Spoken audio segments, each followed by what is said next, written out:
Kalau nggak resisten ya, ya dia kan nggak bisa mendapatkan ya opini publik lagi yang dia bisa goreng-goreng kan, gitu loh.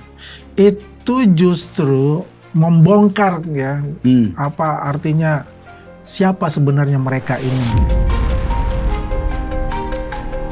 Nah, salah satunya dia pengen keluar dari situ adalah menarik persoalan hukum ini ke ranah politik. Itu domainnya kejaksaan. Yeah. Apakah jaksa wajib menyampaikan tuh? Nggak juga.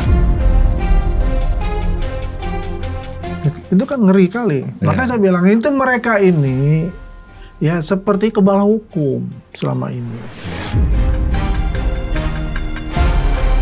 Kalau masalah P21, ya nggak perlulah seperti itu gitu loh. Ngapain lagi gitu. Ya, P21 ya udah P21 itu kan formal dari dokumen. Agak absurd kalau mereka tidak tahu. Mereka tahu P21 itu.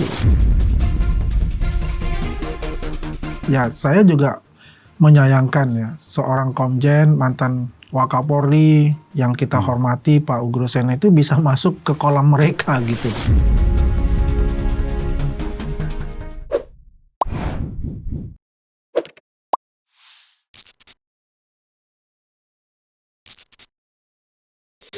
Oke, Ya. Bang Andi. Siap. Segar Aduh. sekali hari ini ya. Alhamdulillah. Tapi Bang selalu Vincent. ceria Bang Andi itu. Kita harus ceria walaupun dompet kering. Tapi ceria beberapa hari ini beda lah nuansanya ya kan. Iya, saya. Karena Bang Andi ini die hard di perkara Jokowi, perkara Pak Alhamdulillah. Jokowi ya kan. Die hardnya salah satunya Bang Andi nih. Yang paling awal justru ya. Iya. Awal-awal sama Bang Freddy Damanik ya. Enggak, saya dengan Sylvester. Ah, benar dengan abang kita itu. Ya, dengan sama Bang Sil. Bang Saya, Sil. Bang Sil sama saya. Oke. Saya katakanlah persoalan-persoalan tentang Pak Jokowi itu ya dari IKN, WUS, terus juga dengan kasus dengan Hasto ya, Hasto. PDP. Kira-kira itu di bulan Agustus 2024 sampai sekarang nih.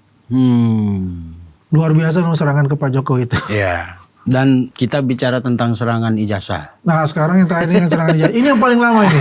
Akhirnya P21 juga, Bang. Oh iya, P21 jelas. Tapi resisten Roy mereka ini. Kenapa? Resisten. Kalau nggak resisten ya, ya dia kan nggak bisa mendapatkan ya opini publik lagi yang dia bisa goreng-goreng kan, gitu loh.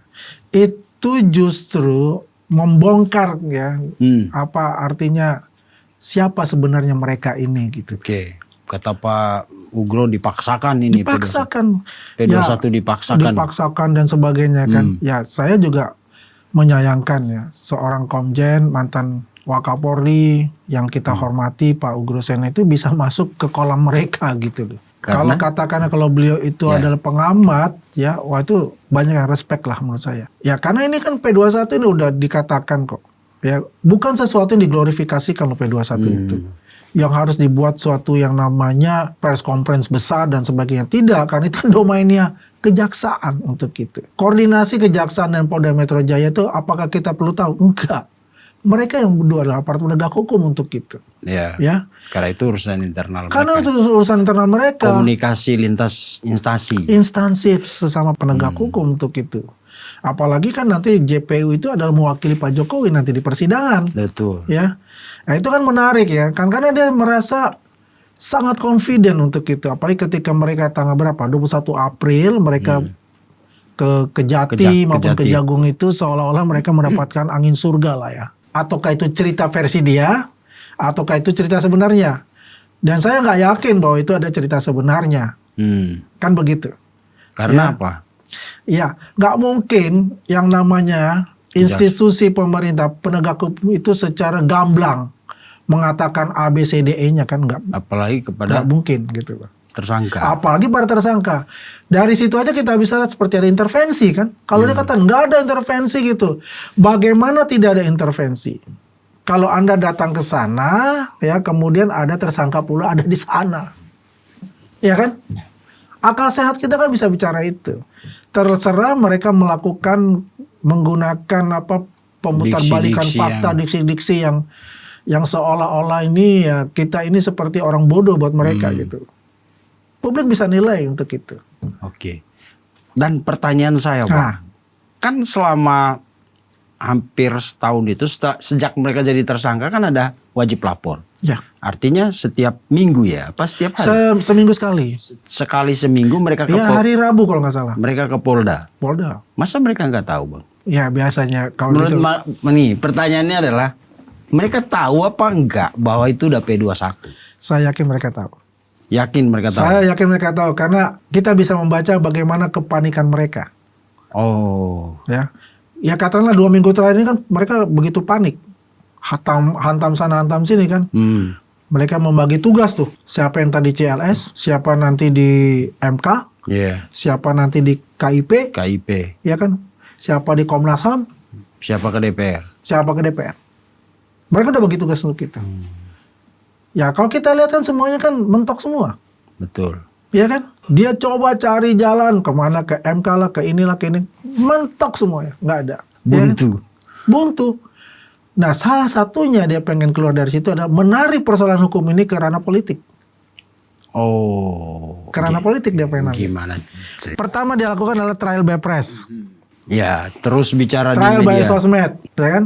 Kemudian akan menggeret ini ke ranah hukum. Ya, Gampang politik. kita lihat coba. Bagaimana dia mengkaitkan dengan tokoh-tokoh bangsa.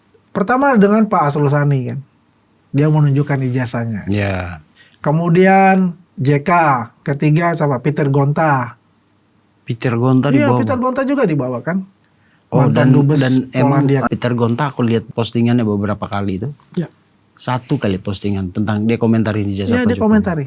Dan terakhir apa? PDIP yang dia geret. Arahnya kan jelas ini, dia kan menggeret ini masuk ke ranah politik dan meminta suatu dukungan. Intervensi politik Intervensi lah, bukan politik. dukungan lagi kalau udah Ya, intervensi politik. proses hukum berjalan dia ke politik berarti minta intervensi politik. Iya. Mungkin menurut dia itu yang bisa secara instan itu menyelamatkan mereka, kan begitu. Dengan asumsi apa? Kata-kata mereka kadaluarsa dan sebagainya, terjadilah perpecahan di akar rumput bawah sehingga nantinya akan menimbulkan keonaran, menimbulkan chaos. Itu kan diglorifikasikan. Kalau kita baca, kalau dia mau arahnya ke sana. Berarti kalau misalnya argumentasi mereka nanti terjadi kegaduhan kerusuhan itu salah mereka dong. Berarti laporan Lecumanan benar. Nah, jadi kan ini masing-masing ini mempunyai Kan Bang Lecu melaporkan ini bisa menimbulkan kegaduhan. Ya. Korbannya adalah pasal 160 kan? Iya. Jadi kalau argumentasi mereka seperti itu, berarti laporan Bang Lecu benar dong. Ya kan kalau laporan Bang Leco itu mengatakan dengan adanya yang mereka lakukan ya glorifikasi dan fitnah dan pencemaran itu kan menimbulkan yang namanya gejolak sosial lah. ya gejolak-gejolak sosial itu memang kenyataannya ada ya kan di Malang itu ada gejolak-gejolak sosial seperti itu gitu loh. Dan kalau sekarang mereka ngomong begitu, Kalau berarti dia mereka ngomong begitu juga bisa membenarkan, bisa membenarkan ini Iya. laporannya Bang Lecu Iya. ya. Betul itu. Berarti mereka harusnya tahu ini Bang ya. Tahu. Mereka tahu sebetulnya. Jadi sekarang pura-pura tidak tahu Iyalah. dan tidak mau tahu. Bisa dua-duanya. Karena dia tahu, dia tidak mau tahu kan kenapa? Ya dia harus bagaimana memaintain ketidaktahuan ini kan. jadi narasinya bisa dikembang-kembangkan terus. Dikembang-kembangkan gitu loh. Ya kan seperti itu. Nah, kita semua udah P21 Ya. walaupun di preskon itu kan nggak ada kata-kata P21.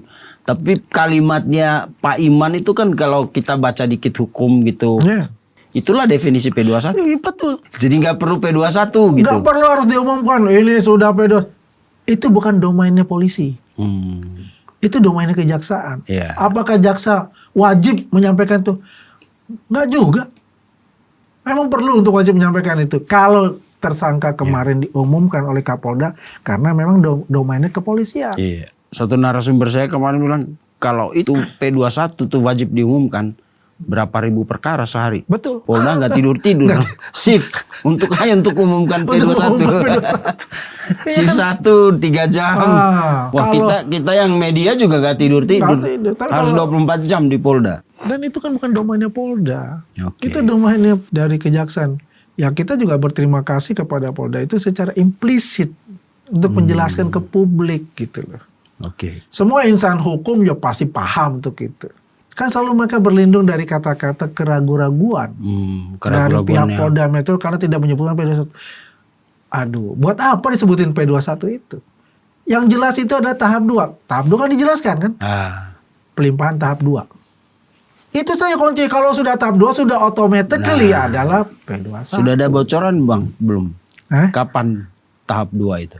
Tahap 2 itu pemirsa, jadi setelah perkara dinyatakan P21, berkasnya lengkap, tidak ada yang perlu ditambahkan atau diperbaiki oleh pihak penyidik, jaksa menerima berkas dan artinya itu udah lengkap dan itulah P21 seperti yang dijelaskan Pak Iman kemarin. Nah, setelah P21 langkah berikutnya ini masih di pihak penyidik ini.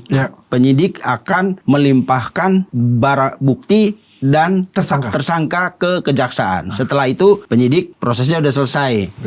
Tanggung jawab sekarang ada di pihak kejaksaan. Pertanyaan kita sekarang Bang, kapan itu tahap P21? Tahap 2. Surprise. Jangan nanti dikira emang ini pesta ulang tahun. Iya. Surprise ya. Itu kan biasanya kan itu kan ada batas waktu juga kan. Oh. Ya kan? Untuk itu. Yang jelas ya bahwasanya Polda Metro Jaya kan belum pernah menahan mereka. Wah, ini jelas nih arahnya. Ya kan? Belum menahan mereka kan? Iya. Ya padahal kan Polda Metro Jaya punya hak juga dong untuk menahan mereka. Kalau diinginkan oleh Polda. Tapi keyakinan saya, ya pasti mereka akan ditahan. Kenapa dah yakin Bang? Ya keyakinan saya itu. Karena itu kan prosesnya kan nanti masuk ke tahap 2.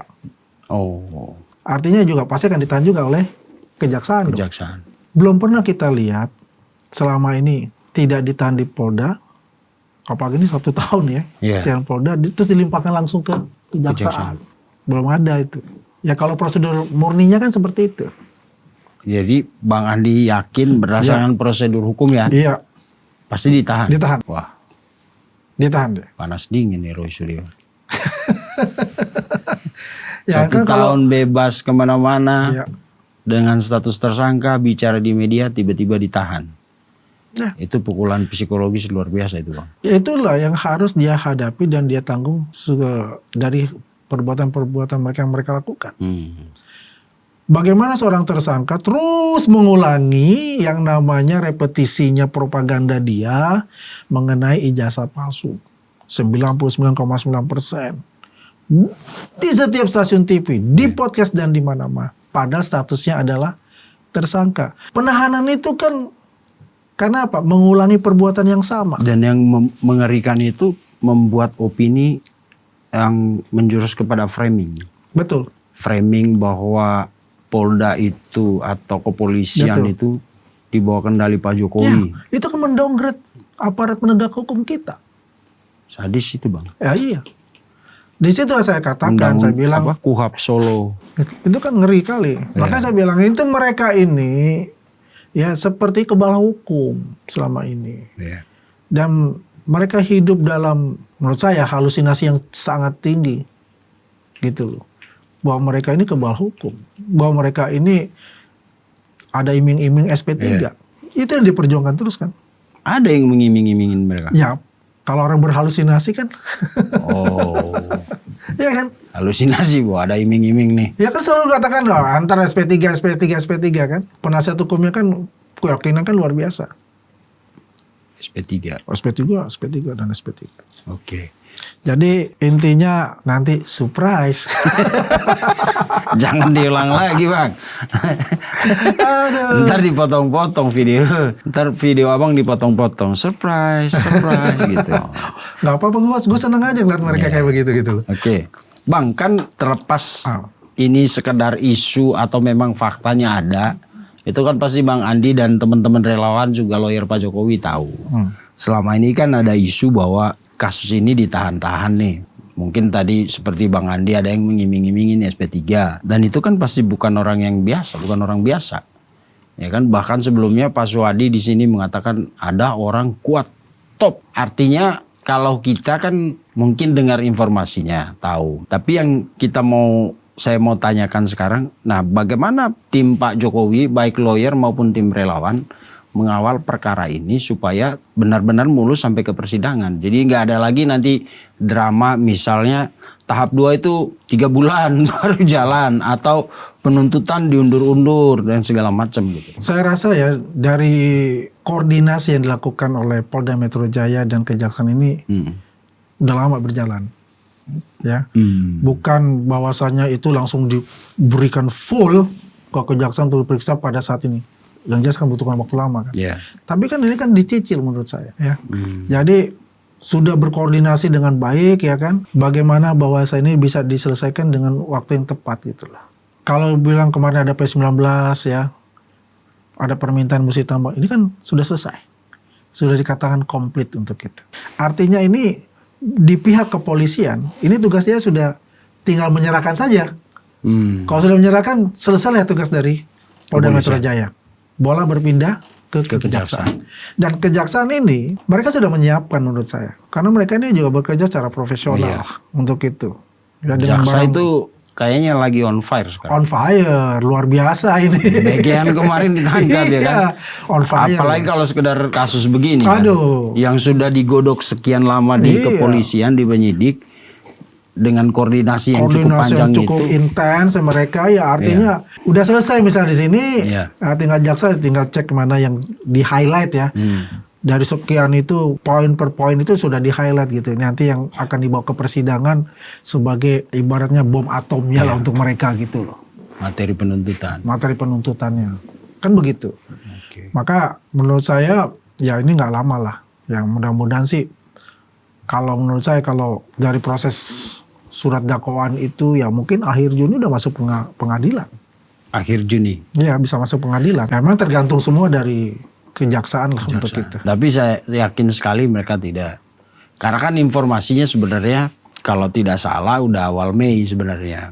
Ini kan tahu juga informasinya kan informasi aja simpang siur tapi sekitar tanggal 7-8 lah sebenarnya sudah P21 cuma kan ada beberapa pertimbangan dari para penegak hukum untuk menahan dulu dan kemarin pun pengumumannya sebenarnya itu bukan pengumuman kalau reporter cumi-cumi.com nggak nanya itu cumi-cumi ya Pak Iman juga nggak mau jawab nggak mau ngomong pasti karena tadi kata Pak Bang Andi kan ya ini bukan kewenangan kepolisian P21 ini. Betul. Betul itu bukan kepolisian.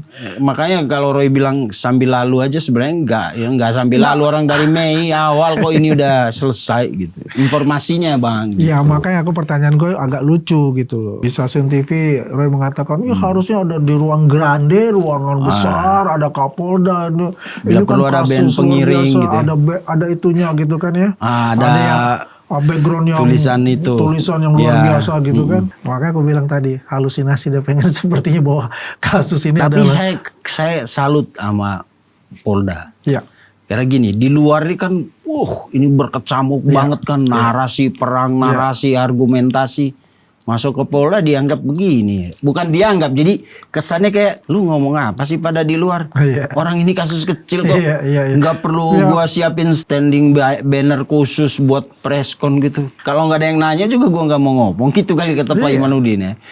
Dan itu smooth banget jadinya. Smooth. Jadi ya sebetulnya benar kata Bang Vincent untuk itu. Ini bukan sesuatu yang sangat wah gitu. Enggak. Kalau tersangka karena orang juga pengen tahu benar nggak ini tersangka ya, dan itu domainnya adalah masih domain kepolisian. Gitu loh. Ya karena ini melibatkan Presiden ke-7, maka Kapolda kan hadir untuk menyampaikan kan gitu. Kalau masalah P21 ya nggak perlulah seperti itu gitu loh. Ngapain lagi gitu. Ya P21 ya udah P21 itu kan formal dari dokumen ya kan. Yang penting itu kalau mau lihat itu nanti diserahkan ke bola panas ini diserahkan ke kejaksaan tersangkanya ini. Nah itu baru sesuatu berita yang menarik kan karena selama ini kan narasi yang dibangun itu kan SP3 kemudian tidak ditahan kan gitu kan. Nah ini kan menghancurkan argumen-argumen yang mereka sudah bangun. Dan juga narasi-narasi kesesatan yang mereka sudah bangun kepada publik gitu loh. Nah itu menarik. Nah Bang kita udahlah tentang P21 kayaknya udah selesai. Tinggal nunggu tadi yang kapan tanda tangan itu kan, tanda tangan berkas tahap 2. sama penentuan apakah ini ditahan atau tidak. Tapi yang menarik gini Bang, kalau kita yang mengikuti kasus ini dari awal, itu kan seru banget itu. Bang Andi termasuk orang yang sering boleh dibilang dihajar tuh. Dipanggil asuhan, terus kadang-kadang lagi ngomong di gonggong-gonggong. Gitu. Kangen gak nanti masa-masa gitu? Saya terus terang dengan ada kasus ini ada pembelajaran baik juga. Bagaimana sih berargumentasi dengan menahan kesabaran yang tinggi, menahan emosi dengan kesabaran yang tinggi itu dan berpikir jernih. Karena biar bagaimanapun ya ketika kita diam, mereka menyampaikan argumennya dan kita counter dan kita diganggu. Ya pasti itu awalnya pun saya kesal banget tuh. Kalau ibaratnya ada asbak, kita lempar asbak kan ibarat begitu. Tapi lama-lama kita tahu bahwa itu adalah memang punya hak dia untuk itu. Biar tidak didengar kita punya argumen-argumen yang bisa mematahkan dia, membantah dia. Makanya selama ini saya selalu dengan data dan fakta. Karena data itu bisa memberikan visual pengertian yang lebih luas daripada mulut yang berbicara. Dia nggak bisa bantah kalau kita bicara itu. Mungkin Bang Vincent masih ingat ya. Dan dia selalu membantah mengenai Twitternya dia kan. Wah itu yang kemarin Saya tanggal 17 Juli sudah saya bongkar itu. 2025. Dan dia akui itu. Itu tweet saya. Dari tahun 2020 benar? 2020. Sudah 24 Februari 2020. Sudah ada postingan di ijazah Pak Jokowi di situ? Sudah ada. Dalam bentuknya skripsi dan ijazah. Tapi bukan yang scan. Berarti dia udah punya niat dari tahun 2020. Dari awal saya sudah katakan waktu 17 Juli saya sudah katakan gitu loh bahwa itu udah ada mens reanya sebetulnya. Dia ini berbohong. Saya katakan kalau buka dan 17 Juli di Rakyat Bersuara. Saya katakan Anda bohong saya bilang. Karena saya mendapatkan tweet Anda. Jejak digitalnya ada? Ada. Dari tahun 2020 Roy sudah posting. Ya udah hilangin sama dia udah dihapus sama dia udah. Udah dihapus. Udah. Tapi udah di capture. Masih ada. Kita udah ada. Udah dapat capturannya. Nah kemudian kan dibuka lagi sama Ade Darmawan kan. Nah di situ kan dia tidak mengakui. Padahal 17 Juli 2025 dia mengakui. Karena dikiranya kan udah dihapus. Bahannya sama. Oke. Jadi yang disampaikan Bu Eli Daneti itu sebenarnya benar? Ya benar. Kalau kita bicara, saya nggak masuk ke, dia bilang apa? Dipanggil cyber ya? Saya nggak tahu untuk itu. Yang saya tahu adalah itu benar Twitternya dia karena itu ada pengakuan dari dia ketika saya bongkar itu di Rakyat Bersuara 17 Juli 2025. Soal postingan dia Postingan itu. Apakah dia dipanggil cyber saya nggak tahu untuk itu. Oke. Lalu kemudian ini Bang, banyak hal yang memang harus ditanyakan tentang Roy Suryo ini kan. Misalnya soal foto. Soal Dumatno akan seperti apa itu nanti itulah kan kita sudah bantah melalui digital forensik juga ya kan ya kalau dia pakai topi merah dibilang pakai fastnet kan saya katakan kalau pakai fastnet itu hanya tampak depan dan tidak banyak satu foto itu katakan ada 10 orang dia nggak bisa ngebaca tapi kalau itu cuma satu posisi tampak depan dia bisa baca. Tapi ketika tampak samping dia nggak bisa baca, gitu loh. Tapi kalau kita punya yang namanya retina face plus arc face, 100 dalam ini gambar kita misalnya, ini dalam 100 orang di sini ada Vincent di situ misalnya, ada saya di situ, itu langsung kebaca, walaupun saya pakai masker. Oke. Dan kenapa penjelasan itu tidak datang dari Roy sang pakar telematika? Dia bukan pakar telematika. Oh, teletabis. Bang Andi yang juluki teletabis ya. Saya tantang dia kok. Yang dia lakukan dia buka itu apa dari Google diambil. Ketika saya munculkan gambarnya Dewa Bujana, terus gambar dia tampak samping. Saya nggak bisa baca. Dia bacanya Dewa Bujana adalah Roy Suryo karena tampak samping. Dewa Bujana kan berkumis tipis kan, rambutnya kan modelnya sama. Roy juga gitu kan. Dia nggak bisa bedakan. Nggak bisa. Tapi ketika dia tampak depan dia bisa bedakan. Oh, artinya? Ya artinya itu masih kekurangan kalau kita baca fastnet itu masih belum sempurna. Disempurnakan namanya retina face dan arc face. Artinya Roy pun tidak mampu melakukan itu. Emang nggak mampu kok. Saya bilang mampu. Maka dia pakai ada namanya anak muda itu yang dibilang si topi merah itu kan. Menggantikan Rismon tadinya. Nah tadi menggantikan Rismon tapi itu dipatahkan juga. Tapi itu memang secara tidak langsung membuktikan bahwa tanpa Rismond kemarin tuh mereka udah. Dari dulu saya katakan the key player itu adalah Rismond. Masalahnya kita bicara tentang ijazah digital yang di-upload oleh Dian Sandi kan, scan ijazah itu. Iya. Bukan bicara yang lain. Kalau dia kan berharap dari error level analisis, ya nggak bisa.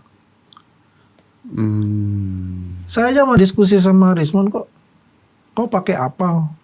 Kok bikin gini? Sebetulnya kan gampang. Ada open source yang bisa kita gunakan yang namanya Mantiq 2006 yang terbaru gitu loh. Atau Fatal et al 2002. Tapi kalau Mantiq sudah bisa membaca penuh. Artinya begini.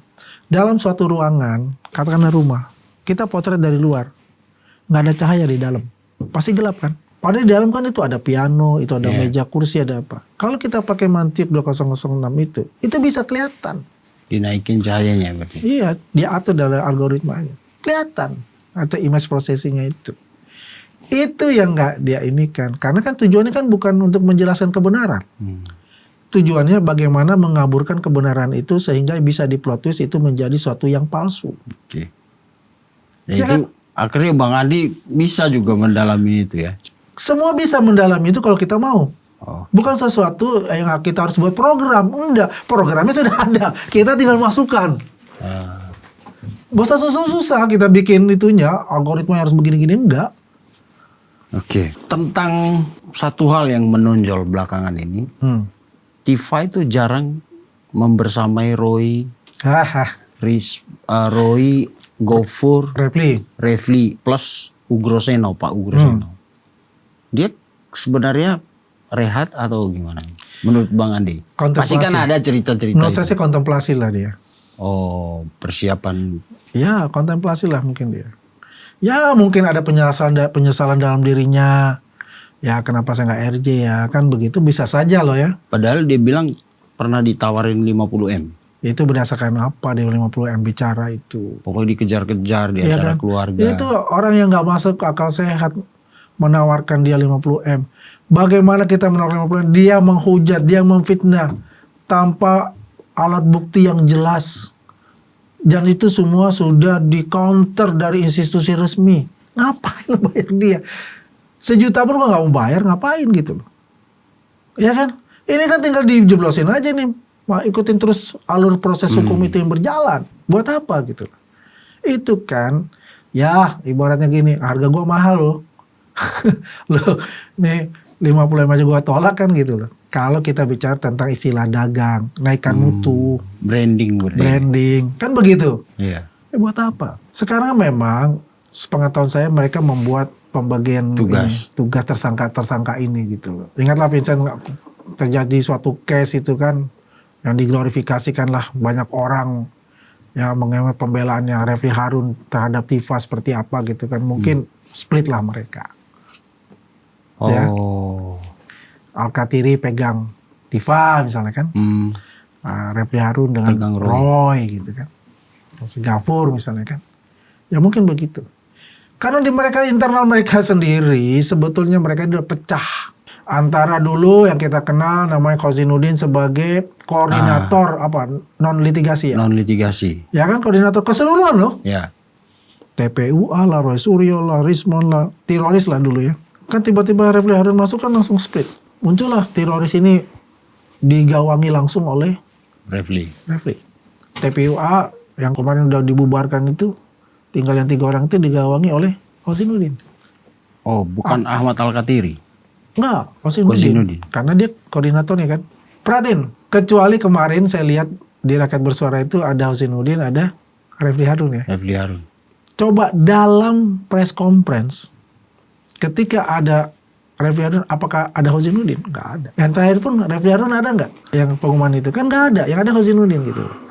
Sebetulnya mereka udah pecah. Yang terakhir pas pengumuman, enggak ada Refli. Mereka bikin yang di Polda Metro Jaya, yang di Polda Metro. Iya, enggak ada. Kalau preskon ada Ugroseno pasti ada Refli. Oh, yang di Polda enggak ada Refli. Nah, itu juga jadi pertanyaan. Datang ke Polda, kenapa enggak nanya Polda? Ya, mereka sudah paham. Karena gini, kalau nggak salah preskon itu sehari setelah Pak Kombes Pol Iman Imanuddin bicara kan? Iya. Dan ya kenapa nggak ditanyain sama mereka? Kan tanggal 2, dia tuh tanggal 3 kan? Iya. Ya seharusnya dia nanya. Mungkin dia sudah, kan saya bilang tadi, mereka sudah tahu.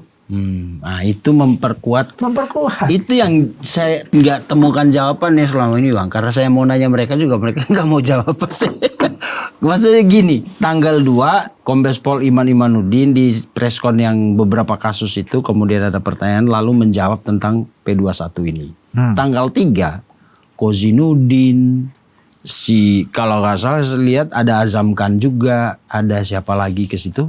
Itu mereka preskon depan Polda. Iya. Tapi nadanya masih meragukan. Saya pikir kenapa lu nggak nanya aja langsung ke Polda? Mereka nggak nanya. Ya gue nggak tahu karena gue bukan di situ. Enggak, maksudnya kalau logika kita ya. Kalau kita logika kewarasan kita. Iya. Kalau mereka belum tahu sama sekali. Ini kok rame mereka Pak kan sudah nanya dong. Betul. Ya kan? Apalagi tiap minggu ke Polda. Apa ya? Masa makanya nongkrong di ini doang di. Agak absurd kalau mereka tidak tahu. Mereka tahu P21 itu. Ya kan? Dan juga mereka tahu pasti bahwa itu tidak akan diumumkan secara ofisial seperti itu. Ini udah P21. Enggak. Karena nggak ada di KUHP, ada emang. Di KUHP. Nggak ada. Bicara itu. Itu kan terminologi kan dari formulirnya ya, itu yang dari kejaksaan kan. Dari kejaksaan. Iya. Makanya Polda itu tidak mengumumkan itu kan itu domainnya dari kejaksaan. Kejaksaan. Gitu. Cuma gue aneh aja. Kenapa aku bilang aneh? Bolak-balik masalah kok P21. Kenapa dia nggak mempersiapkan diri mereka dengan bukti-bukti yang kuat untuk di-challenge di pengadilan? Kan sudah mengatakan 99,9% palsu. Kenapa lu mesti takut gitu loh? Yeah. Siapin aja. Sampai berusaha untuk meyakinkan publik dengan trial by persnya itu bahwa ini dikriminalisasi lah. Bahwa ini memang palsu lah. Iya, memang kalau diamati secara teliti sih kita nggak mau mendukung siapa-siapa. Banyak kontradiksi dari pernyataan mereka sendiri. Di awal nantang Pak Jokowi, laporin aja. Begitu dilaporin Pak Jokowi kejam sekali. Kita ketemu di pengadilan. Nah, begitu P21 minta dihentikan, di apa? Banyak hal-hal yang mereka sendiri kayak perang sama pernyataannya sendiri. Iya. Gitu. Makanya saya suka katakan mereka sudah panik sepanik-paniknya. Udah itu aja. Karena semua perkataan-perkataan itu membantah dari perkataan dia sebelumnya. Sepanik-paniknya itu mereka. Oke. Secara pribadi bagaimana Bang Andi melihat perjalanan persoalan ini sampai P21? Wah, luar biasa. Karena di situ juga walaupun ini hukum murni, tapi keterlibatan oknum-oknum di elit-elit politik itu akhirnya menimbulkan suatu bias ya. Jadi tergantung orang bisa menilai, wah ini sudah masuk politiknya, ini hanya hukum murni. Dan ada juga yang ingin riding the wave gitu kan. Berselancar di permasalahan ini untuk menaikkan reputasi, pansos, macam-macam. Dan kalau kita lihat itu, apakah ada katakanlah entah itu mantan elit politik di partai tertentu, itu ada. Ada yang cuma berapa kali muncul kemudian menghilang. Ada juga. Jadi banyak sekali tokoh-tokoh itu muncul. Ya kemudian dia menghilang. Ya mungkin saja dia baru sadar gitu kan. Wah ternyata setelah saya masuk di sini, wah ini masalah nih. Gitu. Kerumunan ini bermasalah. Bermasalah ini karena dia keluar semua kan. Iya. Kayak begitulah yang terjadi. Satu Bang. Kan kita tahulah kental aroma politiknya juga ini ya. Semua masyarakat juga merasakan itu. Tapi yang jadi pertanyaan saya satu Bang, Pak Ugro ini keterlibatannya sebagai apa sebenarnya dia? Ya itu kan setahu kita Pak Ugro itu saksi ahli. Iya. Kayaknya dari seluruh perkara jarang itu saksi ahli yang nempel terus ke tersangka atau siapapun itulah. Tapi ini preskon pagi, sore, malam. Ada tengah malam ada. Saya Bang luar biasa pengorbanan Pak Ugro ini. Tengah malam pun juga. Tapi ada yang aneh gak di situ? Aneh. Buat saya, benar kata Bang Vincent, kalau saksi ahli nggak mungkin lah nempel terus sama prinsip politik. Iya, aku beberapa kali wawancara saksi ahli untuk perkara lain di sini. Nggak ada. Tapi jarang nempel-nempel gitu loh. Preskon di mana, datang ke Polda ini. Bahkan ikut kelihatan sepertinya vulgar sekali menyerang ke penyidik ya kan. Iya, padahal dia kan satu korps. Apalagi dia mantan pemimpin, Wakapolri bos. Tapi lazim gak sih Bang? Maksudnya wajar gak sih kalau seorang saksi ahli itu? Buat saya nggak lazim. Atau ada yang nyuruh Pak Ugro kawal terus? Karena ya aku nggak tahu terlepas dari itu ya. Tapi kalau saya melihatnya dari sisi Pak Ugro sendiri sebagai mantan Wakapolri, gitu loh. Dan dia secara terang benderang untuk mengatakan gitu. Dan dia pernah buat blunder. Di blundernya dia buat di CLS. Oh. Yang di NO hasilnya itu. Soal itu. Iya, meterai dia bilang 500. Padahal meterainya cuma 100 dan warnanya merah. Kemudian dia katakan ada hologram mungkin. Yang dia mungkin dia dukung bahwa itu ada hologram itu. Tapi yang blunder itu yang 500 itu yang dikatakan. Artinya banyak orang yang mempertaruhkan reputasinya di perkara. Banyak. Refli. Gitu. Banyak. Pak Ugro. Iya. Ya kemarin kan Denny Indrayana kan sempat hilang kan? Ya. Nah, iya. Terus ada siapa lagi? Orang Demokrat tuh siapa namanya? Hasan Sarif ya? Sarif Hasan. Oh, Sarif Hasan. Sempat muncul juga itu. Terus ada Benny Kaharman. Ya kan?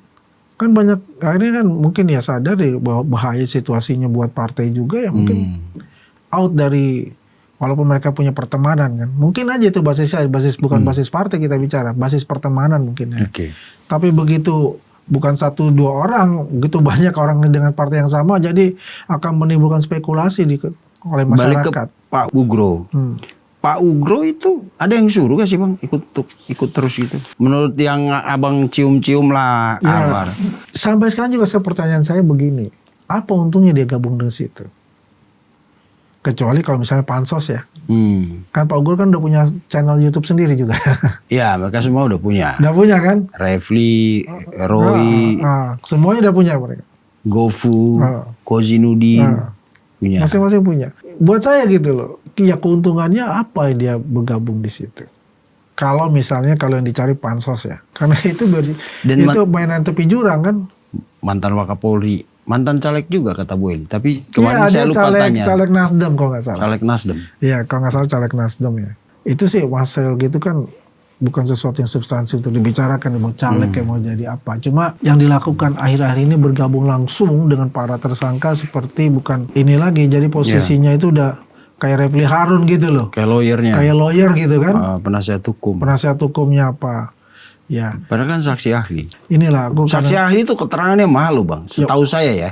Bos mau bisa 50 juta ke atas. Nggak maksudnya kita. Oke, mungkin nominal saya nggak tahu. Kalau yang top ya. Tapi maksud saya kredibilitas dia itu luar biasa. Saksi ahli bukan untuk ahli gizi ya. Ini ahli untuk sebuah perkara loh, ya, yang akan dan kesaksian dia itu disampaikan di bawah sumpah, dipertaruhkan di pengadilan. Mahalnya di situ. Jadi orang kalau dianggap saksi, tapi kalau Pak Ugro kan istilah kita dulu kalau kayak muncul di mana-mana ada tokoh atau artis lah, pasaran banget sih. Maksudnya muncul. Ahli itu kan gak gitu Bang. Ahli kan kalau diperlukan. Iya, dipanggil untuk beri keterangan di saksi di dan penyidikan. Lalu nanti dia akan tunggu. Tapi ini setiap hari beri kesaksian ahlinya. Dan kesaksiannya itu terus. Kelihatannya kayak Pak Ugro itu lebih berkutat ke dua hal. Yang pertama, perkara ini tidak dilanjutkan karena ada RJ. Kalau RJ harusnya bundling. Kalau satu udah cabut harusnya cabut. Yang kedua, nggak layak ke pengadilan karena ini RJ ini kan ditetapkan di pengadilan. Bagaimana kasus yang sudah ditetapkan, ada penetapan dari pengadilan, dibawa lagi ke pengadilan. Itu kan argumentasi Bang Ugro. Sekitar itu terus. Ya, kalau kita ngomongin masalah itu nggak bisa habis juga karena semakin kita berbicara big question itu juga semakin besar. Iya. Ya kan? Ya makanya salah satunya untuk itu kalau mereka ditahan apakah ini akan redam? Betul. Kalau mereka ditahan ataukah ini semakin besar? Kan kita belum tahu. Tapi kalau kita lihat semakin hari kan juga pendukungnya semakin kecil. Ya orang udah sadar lah Bang. Orang udah sadar kan untuk bicara itu. Kalau ini sebuah tontonan orang lihat udah anti klimaks. Udah anti klimaks ya. Sejak Rismon mengundurkan diri. Iya. Itu kan nanti kan kunci gitu ya. Anti klimaks. Udah anti klimaks. Gak ada lagi ininya. Kalau mereka kan pasti denial lah untuk itu. Kita tetap kuat ya, kita tetap solid. Ya it's okay gitu loh. Karena itu memang hak mereka untuk mengatakan itu. Tapi yang kenyataan adalah nantinya ya itu saya bilang tadi. Ya, ketika mereka ditahan, ya, apakah kasus ini akan berhenti langsung adem ayem apakah ada suatu gerakan-gerakan lagi yang lebih masif misalnya. Sudah komunikasi ke Solo, Bang? Komunikasi kalau kita bicara ya nggak ini sekali kan, beliau sudah tahu formal, apa yang saya lakukan. Nggak perlu. Saya pernah bertanya sama beliau, bagaimana menurut Bapak apa yang saya selalu sampaikan sih. Saya percaya dengan Mas Andi udah. Apa reaksi beliau kemarin ketika P21 ini akhirnya dipublikasikan, bukan di... Saya nggak usah tanya itu, Mas. Kan beliau sudah paham lah itu. Pasti beliau udah tahu, lebih tahu pada saya kan sebelumnya. Gitu loh. Jadi kalau kita lihat itu ada secercah bahwa hukum itu benar-benar ditegakkan. Walaupun prosesnya itu panjang, yang jelas juga banyak intervensi-intervensi yang pasti dihadapi oleh aparat penegak hukum, tapi tetap mengedepankan namanya rasa keadilan itu. Equal before the law-nya kan dijalankan betul. Apalagi ketika mereka meminta yang namanya lapor independen dan dipenuhi semua. Sayangnya Lapor itu nggak mau. Bukan nggak mau, tidak mempunyai mesin ataupun fasilitas yang sama yang bisa diuji seperti yang dilakukan lapor Mabes Polri. Dia orang di tim forensiknya Mabes Polri kan dikatakan terbaik se-Asia Tenggara. Ya itu dia. Masa mereka mau bawa lagi ke Singapura? Kemudian dia minta di mana? Di Singapura kan? Iya. Saya bilang di BRIN. BRIN udah tolak karena dia nggak punya. Angkatan Darat juga udah menolak karena dia nggak punya. Kemudian terakhir itu di UI, itu kan enggak? Ya UI kampus. Iya kan? Kan dia minta tiga-tiganya itu yang dia minta oleh mereka dan itu sudah dipenuhi dan ya sayangnya tidak ada fasilitas untuk itu. Ya kemudian dia rubah lagi kan minta ke Singapura kan? Jangan ke Singapura lah, Singaparna aja. Singaparna lebih dekat ya. Iya lebih dekat. Iya nggak makan ongkos juga. Nanti pas sudah ini hitung-hitungan lagi yang beli makan siapa yang bayar tiket siapa ya kan repot. Oke, Bang Andi, apa yang Bang Andi mau sampaikan ke pemirsa yang benar-benar dari awal mengikuti perkara ini? Ya, kepada pemirsa OTT ya, kalau kita melihat perkara ini cukup panjang, 1 tahun lebih, artinya bukan semerta-merta bahwasanya bekerja lambat untuk Polda itu. Saya melihatnya ini adalah kehati-hatian yang sangat ya dari Polda Metro itu, karena apa, ini menyangkut presiden ke-7 kita. Bukan orang biasa yang mungkin ya itu gampang diselesaikan, tapi ini adalah menyangkut orang ke-7, presiden ke-7 Republik ini yang di-downgrade habis-habisan, difitnah oleh mereka sendiri, apalagi oleh pasukan dari roti tawar kalau saya bilangnya ini, ya Roy Tifa, ya Roy Tifa. Ya. Kalinya kan Troya. Kalau Troya mereka gitu. Ya, kalau kita bilangnya roti tawar aja. Roti tawar sama dengan ODGJ. Roy Tifa Tawara sama dengan orang dengki Gibran Jokowi. Oh, ODGJ itu ya. Bisa aja lama-lama kayak Tiwardianto. Jadi proses itu berjalan dan sudah mau masuk ke yang saya selalu katakan etapa terakhir. Artinya sudah di ujung permainan ini di pihak kepolisian dan membuka babak baru di pihak kejaksaan untuk menuju proses di pengadilan. Kita evaluasi bagaimana proses ini berjalan, bagaimana mereka tidak ditahan, yang menurut saya itu adalah wewenangnya dari Polda Metro Jaya dan mungkin mempunyai trik-trik sendiri yang dilakukan oleh Polda Metro Jaya agar semua proses-proses ya dari penyidikan ya sampai status tersangka itu berjalan dengan mulus. Kalau kita lihat kan mereka seperti kayak tahanan kota kan, tidak ditahan secara fisik tapi mereka harus wajib lapor setiap minggu sekali. Dan juga semakin lama kan kita melihat tabir-tabir itu terbuka semua gitu. Bagaimana kebohongan mereka yang sudah direncanakan yang begitu matang akhirnya terbongkar sendiri oleh ulah-ulah mereka sendiri. Kan kelihatan dari itu. Dan posisi kita itu adalah bertahan dan juga menjawab narasi-narasi mereka yang penuh kebencian dan kesesatan itu dengan narasi-narasi positif yang juga didukung oleh fakta dan juga data-data yang lengkap untuk itu. Apalagi yang namanya institusi baik institusi pemerintah maupun institusi akademisnya itu sudah terang benderang memberikan juga informasi selain dari tokoh-tokohnya itu berbicara melalui mass media, ya, media mainstream maupun dengan podcast-podcast itu. Nah, terlepas bahwa mereka itu mengatakan bahwasanya itu yang kemarin dilakukan oleh Polda Metro Jaya, Kombes Imanudi mengatakan sambil lalu. Dia bilang sambil lalu, ragu, ya, ada keraguan dan sebagainya. Itu adalah narasi yang mereka bangun untuk apa? Menghibur diri mereka, memperkuat keyakinan mereka yang penuh dengan ketakutan dan keraguan-raguan itu sendiri. Ya? Proyeksi berarti ke Pak Imanudin. Nah, jadi kembali lagi yang awal ditanyakan oleh Bang Vincent. Yakinkah Andi Aswan bahwa mereka akan ditahan? Saya katakan 100% yakin mereka akan ditahan, dan saya tidak akan menyebutkan kapan mereka akan ditahan. Kita tunggu tanggal mainnya. Asik. Surprise. Surprise. Baik, terima kasih Bang Andi. Terima kasih. Kita sengaja undang Bang Andi karena kita juga kan mengikuti kasus ini dari awal, dan kita lihat ya Bang Andi salah satu diehard di perkara ini. Diehardnya Pak Jokowi ya. Jadi kita mau dengar, dan pemirsa saya kira semakin, kalau pemirsa OTT atau special interview kita di sini rata-rata rasional Bang. Dan kalau ada, mereka tidak memihak misalnya kubu Roy atau apa, tapi mereka lebih melihat pernyataan ini secara hukum benar nggak. Makanya saya juga banyak belajar dari komen-komen yang ada di kolom komentar kita. Bukan buzzer ya? Bukan, enggak buzzer. Tapi nggak tahu terakhir banyak mulai menyerang-nyerang nih. Jadi gini Bang Vincent, di kanal YouTube saya di catatan Andi Aswan. Oh iya. Wah, luar biasa buzzer sekarang masuk. Betul. Oh iya, mungkin sudah 60% buzzernya. Iya. Saya semakin buzzer masuk, semakin memberikan itu, saya semakin senang. Bukan saya semakin marah, enggak. Artinya apa? Yang mereka ini sudah ditugaskan untuk memperhatikan betul saya punya kanal. Bagus juga ya. Ya bagus juga. Ya, selalu ada yang nunggu nih. Udah ada yang nunggu gitu kan. Ngomong apa di hari ini? Ngomong apa di hari ini? Karena Rasulullah mengatakan nama saya. Iya, Jadi kelihatan. begini katanya, Mas Andi, wah intronya bagus ya. Kan intro di kanal YouTube saya di catatan Andi Aswan itu lagu kan yang diciptakan oleh komunitas pengamen. Oh, yang tentang Bang Andi jalanan. itu. Yang tentang saya itu. Iya.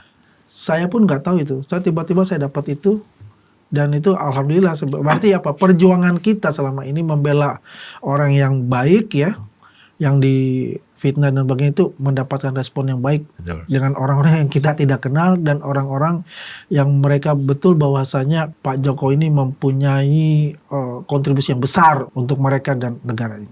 Oke, terima kasih Bang Andi. Ya. Jadi pemirsa, buat kita ya, seperti yang selama ini teman-teman lakukan baik di komen langsung ataupun di rumah, ya ikutin aja perkara ini, karena sekali lagi kalau urusan hukum, pertarungan kebenaran sesungguhnya itu ada di pengadilan. Itu selalu saya ulang-ulang. Jadi mau itu ada debat di TV dan lain-lain, kita anggap aja itu intermezzo sebelum masuk ke medan pertarungan sesungguhnya. Dan sekali lagi buat Roy Suryo, Dr. Tifa dan tersangka yang lain yang dalam perkara ini, ya selamat berjalan menuju ya medan pertarungan yang sesungguhnya, sesungguhnya itu di pengadilan. Buktikan di pengadilan 99,9% yang Anda yakini itu bisa di challenge di pengadilan. Betul. Terima kasih Bang Andi. Pemirsa, sampai jumpa di episode selanjutnya. Pasti kita pengen ekspresi mengedepankan estetika. jelas tadi mendengarkan